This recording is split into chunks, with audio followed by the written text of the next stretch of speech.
Hi, Film Addicts. Welcome to part two. And also, we probably have Girls Guide to Investing listening to us today, and possibly, Ghostly Stories and Strange Things podcast. So, I want to welcome back Joe St.Pierre, who is a graphic writer, artist, and commercial artist who is known for Spider-Man. Let's welcome him back. Welcome back to the show, Joe St.Pierre. Thank you. I love that music. I feel like I should be coming in like floating on a comet or something like that. So cool. Yeah, we got to have superhero music for a graphic writer, artist, commercial artist, and also the owner of publishing company Astronaut Inc. And we want to remind everyone, Joe has illustrated characters on Spider-Man from Venom and to Fabian Castillo. So we're going to talk about those in this section. So everyone listening, we're going to finally get to Joe's penciling Spider-Man and Venom and all the stuff. And then part three, we'll probably talk about his publishing company and his sold out, right? You sold out and you've sold over 2 million comic books. Hello. Hello. Someone send me some money and buy my children's books, right? And they're all in my closet. I bought them all myself. Yay. Okay. So we were just finishing up talking about our favorite directors, and you love David Lynch, and really the Elephant Man, and then we talked about Apocalypse Now, who the writer of that, Francis Ford Coppola. yeah, amazing. We do talk about Apocalypse Now a lot. Even me as a female, a girl, if you're allowed to say that, I'm an older generation. That's my heritage. That's the way we talk. So please let me, it's a two-way street. Love and kindness, two-way street. I respect your stuff. Please respect mine, because that's how I was taught for over so long. So yes, and I have to give credit where credit is due. John Milius is also the writer on Apocalypse Now, so I missed him, and I apologize to John Milius. Yeah, and then co-writers. So because I want to ask you, so your favorite directors, how did you start learning to storyboard, and does directing help you, or like how do you pick, like when you just have the eyes only, or you choose like the whole body, or like how do you storyboard, like do you have a process? A lot of that was instinctive. Like ever since the day I was drawing Super Clown and Space Goof, I kind of just instinctively kind of broke that stuff down and learned on the job, so to speak. I don't know. I'm not sure how to answer that question. It depends on the conditions of the story and what the story, the type of story it is. For instance, an intense scene might dictate, or it might be best served by close-ups from one character to the other, because the emotions might be very high. Or another story, the same circumstance might be better served by the environment, so a wider shot. It's really kind of it's a storyboard artist's duty to kind of serve the story. I guess that's the best way to look at it. And because I had a comic book background, it was kind of an easy transition for me to do storyboard work for commercials and animation, stuff like that. Oh, amazing. You just have to learn. You have to learn the camera language. There's certain technical terms, to use in storyboarding for animation and commercial art and stuff like that. But once you learn that, it's for me, I thought it was an easy transition. Oh gosh. Yeah, and I have a question. So you went to college and you went to this amazing top school in New York. And then so what was your first job? Like how did you get to Marvel? So we can talk about your penciling. How did we get to Marvel? Yes, how did we get to Marvel? Let's skip to Marvel. Well, I started at a company called Valiant, which was founded and started by many Marvel Comics alumni, a gentleman named Jim Shooter, and another person named Bob Layton, who did a lot of Iron Man work. A lot of the material that Bob contributed to Iron Man was adapted into the movies that we've seen in the last few years now. And a gentleman named Barry Windsor Smith, who is probably one of the greatest comic artists in the last 40, 50 years. So they were like They were like the editors and the editor-in-chief of Valiant. So I cut my teeth there, learned the craft, and really hunkered down and learned the process at Valiant. And from Valiant, I built up a portfolio that was strong enough to get me into Marvel Comics. And so it was all, one thing you got to know about me, Marilyn, is I wanted to draw Spider-Man ever since I was drawing Super Clown, since I was a child. And so I remember being 10 years old and sending my Spider-Man drawings to Marvel. And I had full expectation that they would call me and say, hey, we want you to draw Spider-Man. But I got my first rejection letter from Marvel Comics when I was 10. Oh my gosh! Wait, you sent your drawing of Spider-Man to Marvel? Yes. How do you even know where to send your drawing to Marvel? Like you Well, knew at 10? I was a good reader, and I noticed, in a certain on a certain page they have all the the address for the publisher and where to send your letters and things like that. I was a good reader, so I learned all that stuff and just copied the address on an envelope and put my drawings in and sent it along. And then I get this rejection letter, and I'm like 10 years old. I'm like, what is this crap? I got things to do here. What is this rejection stuff? Oh So my gosh. I couldn't understand why I was getting this letter. I thought it was a mistake.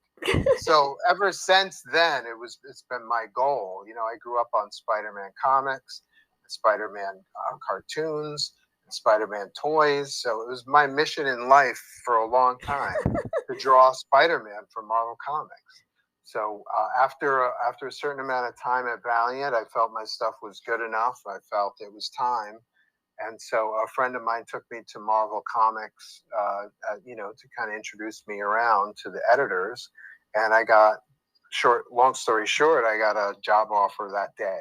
Oh my god! Wait, your friend brought you into Marvel. So what's it like? Can you tell? Because we're not in Marvel. Our audience is around the world. We're in different countries. Yeah. Tell us what it's like to go into Marvel. Yeah, well, it was kind of fun actually, and granted, it may be different now. They've moved since then, and they have different staff than when I first cracked the industry. But it was a great, the best word to describe it was kinetic. Like there was imagine like a floor in a building in New York City, and around the periphery there were the offices, and that was like editorial, like people who were publishing Avengers or Spider-Man. Each editor who was handling, say there was one editor that handled Spider-Man, and then there's another editor that handled the Avengers, and there's another editor that handled the X-Men, right? So they all had their offices along the periphery of the floor, and in the center was basically the production, a lot of the lettering, the preparation of the artwork for printing and stuff like that. That was kind of all happening in the center of the room. So people were kind of flowing in and out. It was like an anthill, people were flowing in and out of people's offices into the center area, coming back. It was very kinetic. It was kind of fun. There's a lot of energy there. Did you get to meet Stan Lee? I've met Stan once, very briefly, but it wasn't at Marvel. It was at a convention. A friend of mine introduced me to him. He was Stan Lee. He's got like a persona that he kind of approaches people with. It's like, how you doing, kid? That kind of attitude. So I did meet Stan. It was fun. And I also met Stan. I'm not sure if you know this, but Spider-Man was created by Stan Lee and Steve Ditko, two gentlemen. Steve was the artist primarily and the storyteller, and Stan was the writer. And I also met Steve Ditko on a couple occasions too. And that was quite great. These are the guys that created my my comics idol, so to speak. So that was a lot of fun. And I kind of embarrassed myself in front of Steve, because I'm not very good with talking with people that I admire, my idols. So I don't know what to say. So very often I'll screw up, I'm a social screw up in that way. So when I first met Steve, my boss introduced me. He goes, Joe, this is Steve Ditko. and I shook his hand, and I was like, "Wow, your history," and I meant it in a complimentary way, but then there's also like your history, like you're done. You know what I mean? So I totally, after I walked away from that, I wanted to jump out the window. I felt very embarrassed by that. But Oh, no, I think he would get it. Oh, did he look yeah, at I you hope. like, "Oh, do you think I'm old?" Like, no, I don't. No, I don't think he did. He's a very low key guy, so he didn't have a dramatic reaction or anything like that. I think he took it well, and I hope he understood my intention at least. I think But so. I think so because you worked there a lot. So can you tell us like so what did you send him? What artwork was it a Superman or was it other characters or you mean when I was 10 or when when I accept it first cracked? when you Oh, first cracked the egg? yeah, okay. Well, I was the creator of a series at Valiant. I was the co-creator, rather, of a series called Secret Weapons that I wrote and drew. And Secret Weapons sold, the first issue of Secret Weapons sold 600,000 copies. There was a speculator boom in the industry, and I kind of benefited from that. Sold a lot of comics back in the day.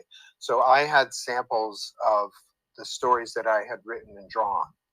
And so a good editor will see, oh, he can handle action, he can handle quiet scenes. So he doesn't, a good editor doesn't exactly need to see Spider-Man drawings to know that they can draw Spider-Man. A good editor will say, this looks good for this kind of character. And so when I showed my samples, they were from the series that I had co-created.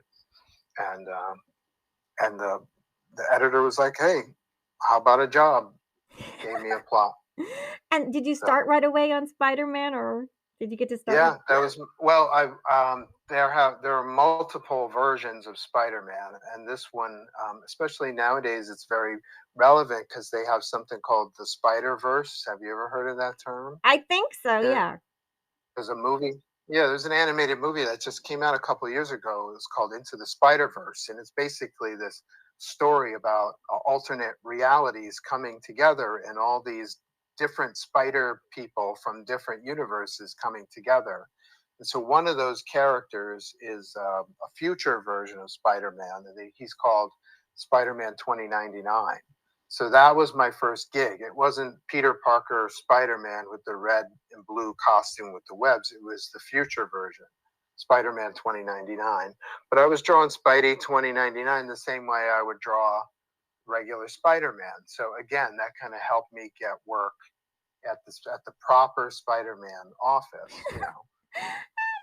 They see he can draw the future version of Spider-Man very well, so he can draw a regular Spider-Man very well too. That's the assumption. Now, So that's how it worked out. do you remember the day when they said you're drawing Spider-Man? Oh yeah, yeah, Can you sure. walk us a little bit through? Was it a phone call? What was it? Did they give you popcorn? Did they give you candy? Was it over a dinner in Beverly Hills with steak? What was it? Well, like I said, it was in the Marvel office. My friend Kenny had taken me in.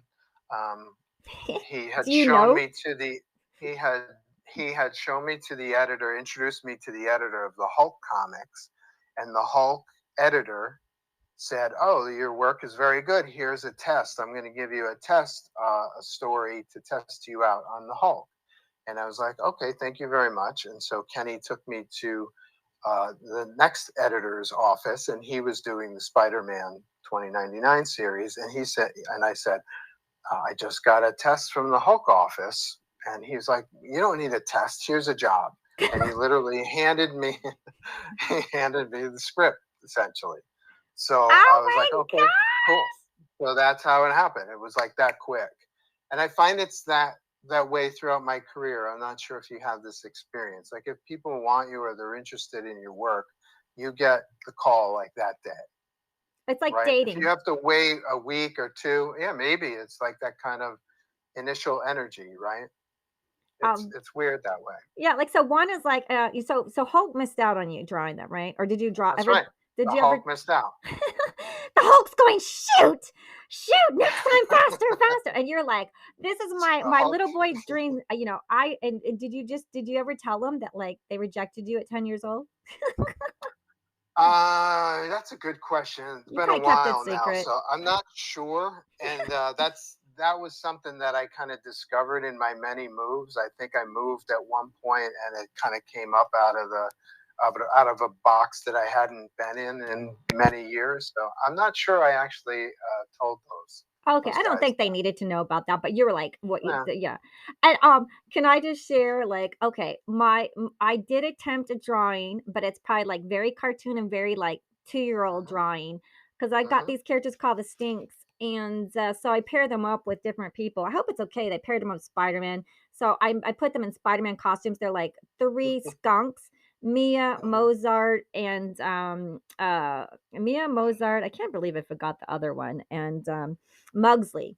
And so they're in Spider-Man costumes and they fight the bad guy. And I made a little video. And TikTok likes those because like everyone's like, can you show us something from your audio? So I tried Hmm. like drawing. I did my best, but it's like very color book drawing. And I did do my first official, attempt of a two Hmm. year old's drawing at Spider-Man. It was kind of fun because I made up my own character. There was the bad guy and he has Hmm. code plumbing and they had to like help. And I just made, because I just learned editing and it takes so much time and so long to do. Yeah. I can't argue with that. Yeah. So, are you going to show me a drawing? Where's the drawing? I can send you a TikTok video. I'm like Sneakies on Oh, you're TikTok. going to. A Oh, I Sneakies. thought you were.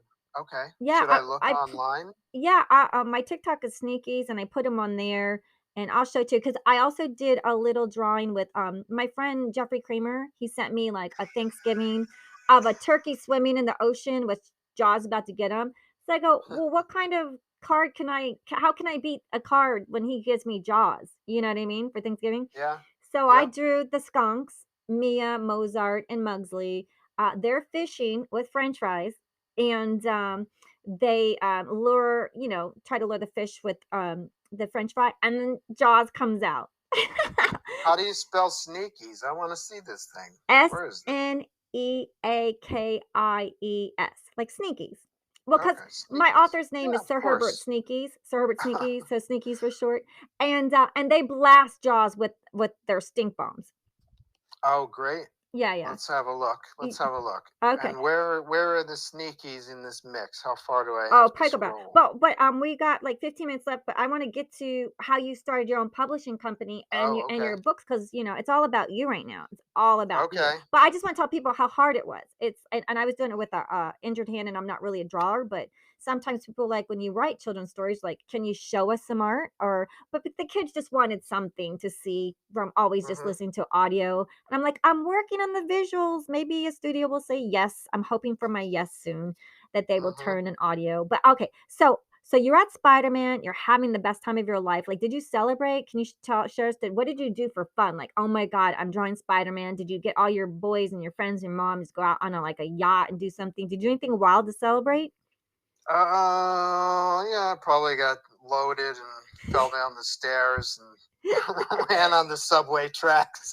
You're like, are your hands? Do you insure your hands? Because my right hand got injured from a dog attack. So, and now I had to learn Oh, how to draw with like hurt hands and fingers. So, do you have your hands insured? You should probably insure them. I hadn't thought of that. Now you're making me nervous, No, no, no. frankly. I'm just So, saying, because like is something gonna no, happen to my no, hands? no, no, no. The ghosts are protecting you in Salem. No, That's but right. but That's right. yeah, I I got good mean, spirits. yeah. So I'm gonna ask you. So you're at Marvel. You're doing Spider Man, and you're like the number one. Like when I say the number one penciling penciling of the most issues because you're that good, right? Well, I penciled the most number one issues, which means that a lot of people like to start reading their comic books with the first chapter. I wasn't like that as a kid. I just picked up comics and read them randomly. But a lot of people nowadays are impressed by a series and they'll start it with issue number one. So I use that as a selling point because I did a lot of mini series and a lot of special comics with Spider Man and with his cast that all had number one comic books. So that's appealing to certain comic fans in the industry nowadays. And Oh, that's how I kind of broadcast. I broadcast my street cred you got street in cred. a fast way. You know, when you're at a convention and there's 10 to 100,000 people walking by your table, you need to kind of grab them. You need to, if people aren't there to see you specifically, they're impulse buyers, right? So I need to appeal to as many people as possible. So when I tell people that I drew Spider-Man, that gives me a certain level of credibility in the fan world, right? And when I tell people I've drawn the most #1 issues of Spider-Man, that gives me that extra level of cred, right? So And you got that's cred. kind of how I use the phrase. Yeah, perfect. And you sold over 2 million comic books, and you've done Marvel, Yes. DC, Image, Valiant Comics. You've also worked for clients MTV, Capstone, Discovery Channel, Nickelodeon, hi Nick, Warner Brothers, Cartoon Networks, all the people that like I would love to meet, right? New York Times, the Wall Street Journal, Sony, PBS, The Amazing Kreskin, and Activision. And so let's get to like, okay, so your publishing company, when did you start your publishing company, Astronaut? And let's talk about some of your properties, Blue Blood, Megahertz, and the sold out new Zodiac. Well, unofficially, my first creator-owned comic book was in 1997. I did that through Image Comics, which is the third largest publisher of comics. And Image was a creator-friendly comics publisher. They would publish your books, and unlike Marvel or DC, you could retain ownership of your characters. If you work for Marvel or DC, you create unique characters for Marvel or DC. You don't own them.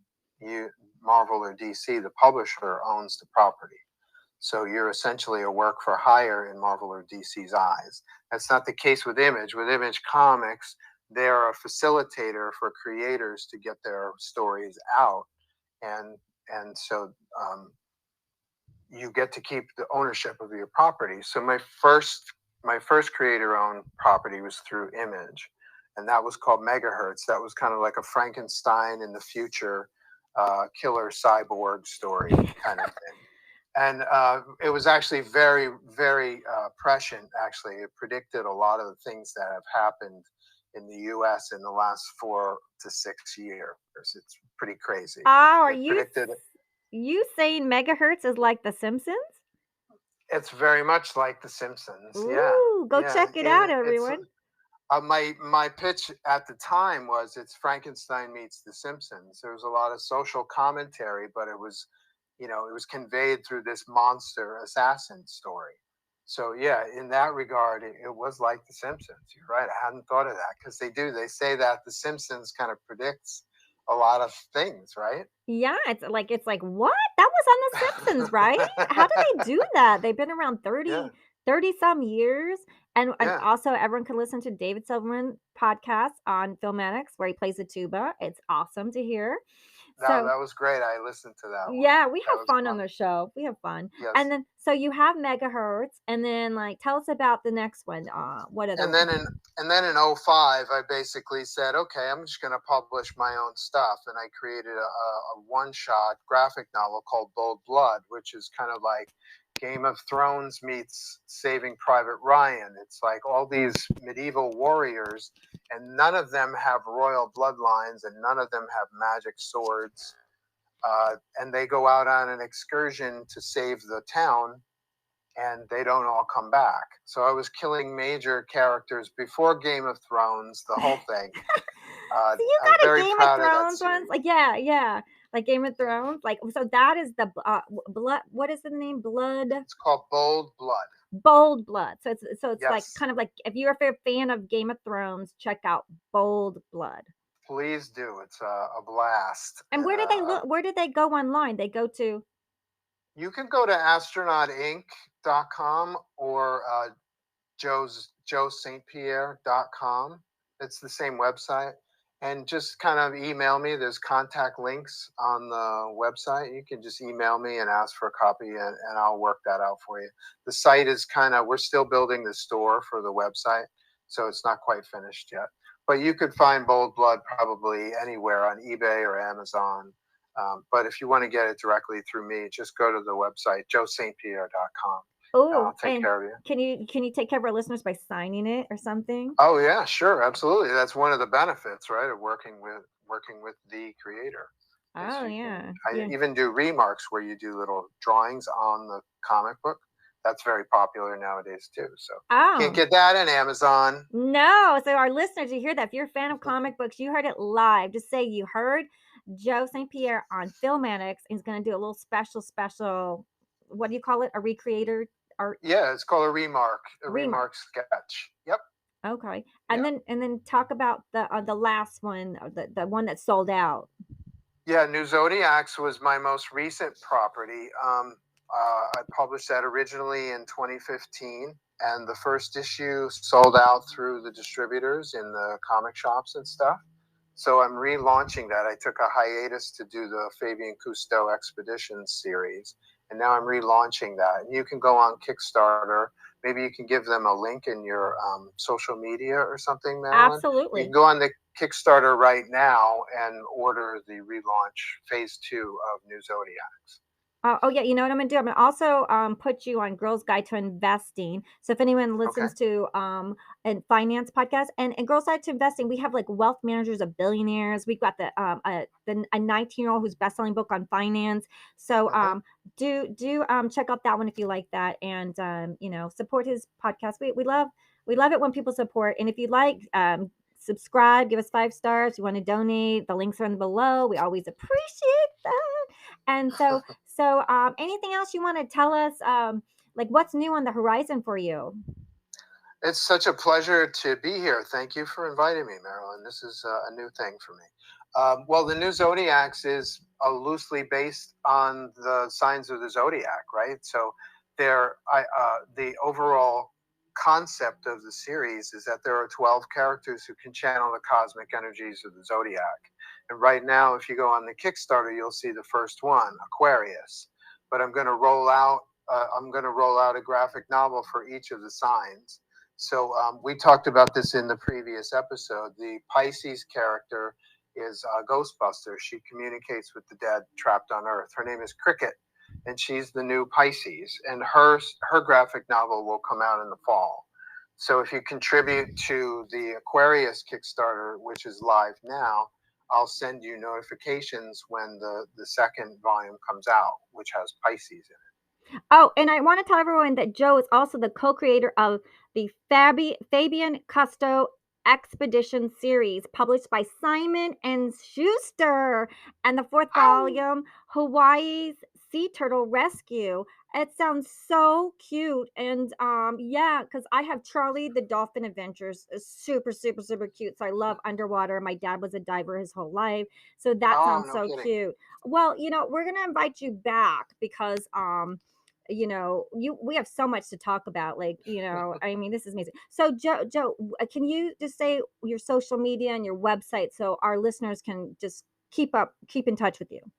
Sure, just go to joestpierre.com and all the social media links are there. Facebook, Twitter, email, Instagram. I'm all over the place. So that's joestpierre.com, and his website Hmm. is astronautinc.com, Hmm. and also pop art properties. So, like, maybe some of our director producers come on the show will say, "Hey Marilyn, I really like Joe, oh, let's make a series with him." I'm like, yes, let's do it, because he's got amazing film franchises, and you have lots of IPs ready to go, right? I really do. I really do. They're ready to go. There's And at least 7 of them now. 7 IPs, you hear that? Hmm. So, hopefully, manager, producer, director will call you or call me and say, "Hey, can we make an introduction?" I'll say, "Absolutely." Want to thank our listeners for coming back for part 2 and listening to us weekly, making us a hit podcast. And that's why I keep bringing amazing writer, director, producers like Joe St. Pierre. So fantastic to meet you. Thank you for sharing your wonderful story about Spider-Man and all your creative endeavors. Wow. I had a blast. Thanks. Look forward to chatting here again. You're welcome. Thank you everyone for listening, and talk to you next week. And thank you if you can subscribe, hit the 5 stars. If you'd like to donate, buy me coffee, Sneakies, or PayPal anonymous content. Thank you, everyone. Have a beautiful week. Until next podcast of a writer director, you're going to love it.